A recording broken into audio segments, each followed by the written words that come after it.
वाशिम जिल्ह्यातून धक्कादायक घटना समोर आली आहे। 7 महिन्यांची गर्भवती असलेल्या महिलेचा मृत्यू झाला असून तिच्या पतीवरच हत्या केल्याचा गंभीर आरोप करण्यात आलाय। या प्रकरणात लष्करी जवानासह त्याच्या आईवडिलांनाही पोलिसांनी अटक केली आहे। ही घटना कारंजा शहरातील शिवनगर परिसरात घडली। मृत महिलेचे नाव दीपाली असून तिचा पती ज्ञानेश्वर मदने हा 28 वर्षीय लष्करी जवान असल्याची माहिती आहे। तो मराठा बटालियनमध्ये कार्यरत असल्याचे सांगण्यात येत आहे।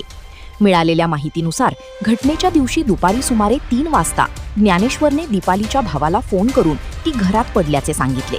त्यानंतर तिला रुग्णालयात दाखल करण्यात आले। मात्र सरकारी रुग्णालयात डॉक्टरांनी तपासणी केली असता प्रकरण संशयास्पद असल्याचे लक्षात आले। पोलिसांच्या माहितीनुसार दीपालीच्या मानेवर खुणा आढळल्याने संशय अधिक बळावला। त्यानंतर पोलिसांनी चौकशी सुरू केली। दरम्यान दीपालीच्या भावाने पतीवर विवाहबाह्य संबंधांचा आरोप केला असून या कारणावरून दीपालीला त्रास दिला जात असल्याचा दावा केला आहे। यापूर्वी दोन्ही कुटुंबांमध्ये याच विषयावर बैठकही झाली होती। घटनेच्या दिवशी पती पत्नीमध्ये वाद झाल्यानंतर ज्ञानेश्वरने दीपालीचा गळा आवळल्याचा आरोप तक्रारीत करण्यात आला आहे।